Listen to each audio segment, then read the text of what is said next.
Bonjour à tous. Vous vous êtes déjà demandé, y a-t-il une logique pourquoi la judaïcité passe à travers la mère et pas à travers le père?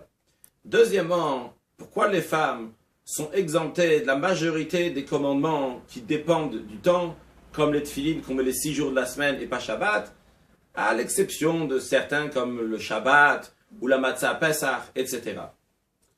Aujourd'hui, 6 Tevet 5775, en l'honneur de l'anniversaire de ma femme, nous allons parler de la particularité de la femme juive en général et de la mère juive tout en particulier.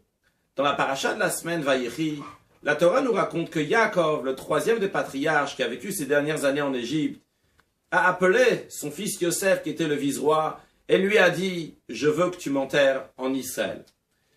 En ce qui concerne ta mère, qui était ma femme préférée, Rachel, lorsque je suis venu de Padan, l'endroit où je me suis marié, j'ai fait tout un long chemin et j'étais pas loin de Bethléem. Elle est morte en plein milieu du chemin, sur la route, et je l'ai enterrée là-bas. Je ne l'ai même pas amenée à Bethléem. À plus forte raison que je ne l'ai pas amenée plus loin à Hebron. Rashi dit, Yaakov dit à Yosef, je sais que dans ton cœur, tu as quelque chose sur ça que ta mère n'a pas eu le mérite d'être enterrée à Hebron avec les patriarches.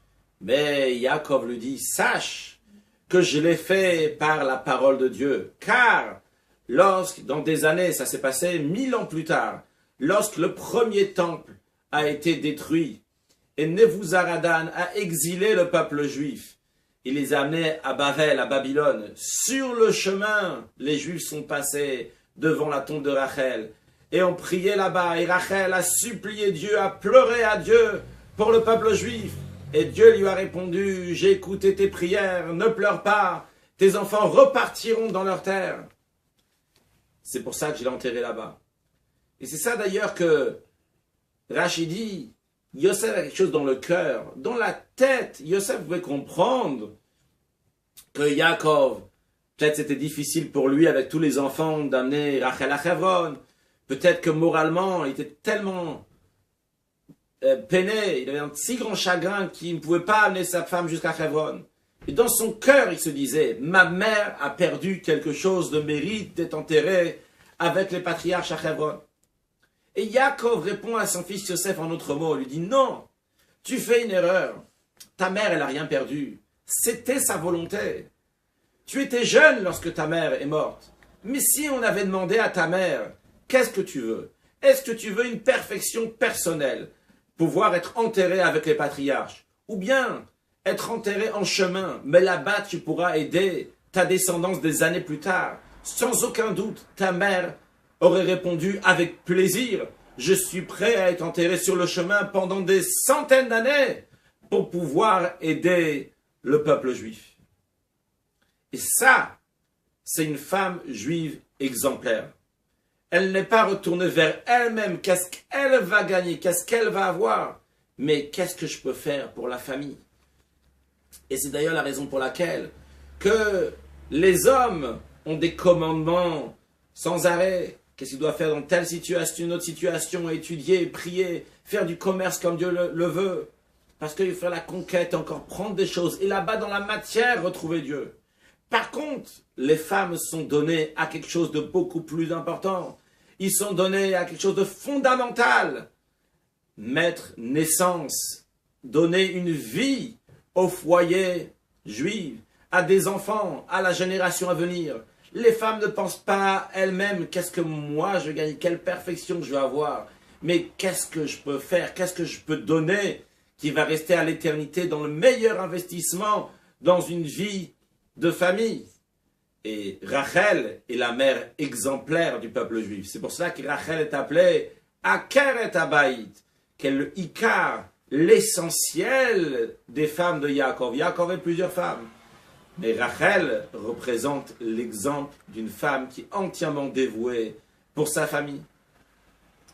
C'est la raison pour laquelle aussi que la judaïcité passe à travers la mère, car la judaïcité représente l'âme divine que chacun de nous a. Cette âme divine n'est pas liée si le juif il est pratiquant ou pas, s'il fait le judaïsme ou pas. C'est la judaïcité qui se trouve dans lui-même. C'est l'âme divine, quelque chose qui est tout à fait général. Contrairement au Père, qui est lié avec les détails du judaïsme. Je fais telle chose, je fais une autre chose, et encore un commandement, et encore une mitzvah à droite et à gauche. La femme n'est pas liée aux détails du judaïsme, mais à l'essence même de la judaïcité, puisque c'est elle qui retrouve Dieu à travers ses enfants, à travers la génération, et le foyer qu'elle amène au monde. C'est la raison pour laquelle, lorsqu'il s'agit de donner la partie générale, la judaïcité, pas les détails, qui est le judaïsme et les commandements, ça passe à travers la mère. Lorsqu'il s'agit de quelle tribu la personne va être, s'il va être Cohen ou s'il va être Lévi, ça c'est des détails. Ça va passer par le Père. En ce qui nous concerne, même si on est des hommes, il y a des hommes qui écoutent, il y a cet enseignement aussi à partager pour la partie féminine de Rachel qui est dans nous, puisque c'est Rachel Imenu, c'est notre mère, et donc c'est la mère de nous tous, elle nous donne des qualités. De la même manière que Rachel était prêt à mettre sa perfection de côté pour aider d'autres juifs, et pas d'autres juifs qui sont des grandes tzadikim à la perfection, pour des juifs qui ont tellement fauté que Dieu il a dit j'ai plus le choix, je dois détruire le temple et je dois les exiler. Elle a été prêt à se mettre de côté pendant des centaines d'années, juste pour aider ces juifs. La même manière, nous aussi, on doit se donner pour un autre, même s'il n'est pas parfait, même s'il est loin d'être parfait, sans aucune condition, se donner pour un autre et faire du bien, ne pas penser à ma perfection, mais comment je peux aider un autre. Et puisque le Midrash dit que par le mérite des femmes vertueuses, le peuple juif est sorti d'Égypte, eh bien le Rabbi dit de la même manière aussi, dans notre génération, qui est la dernière de l'exil et la première de la délivrance, par le mérite des femmes juives, nous allons sortir de cet exil et aller accueillir Mashiach. Et comme il y a écrit dans le Zohar, que Rachel continue à prier pour nous pendant tout l'exil. Et lorsqu'on repartira en terre d'Israël, on ira sur sa tombe et ensemble on se réjouira de la venue de Mashiach.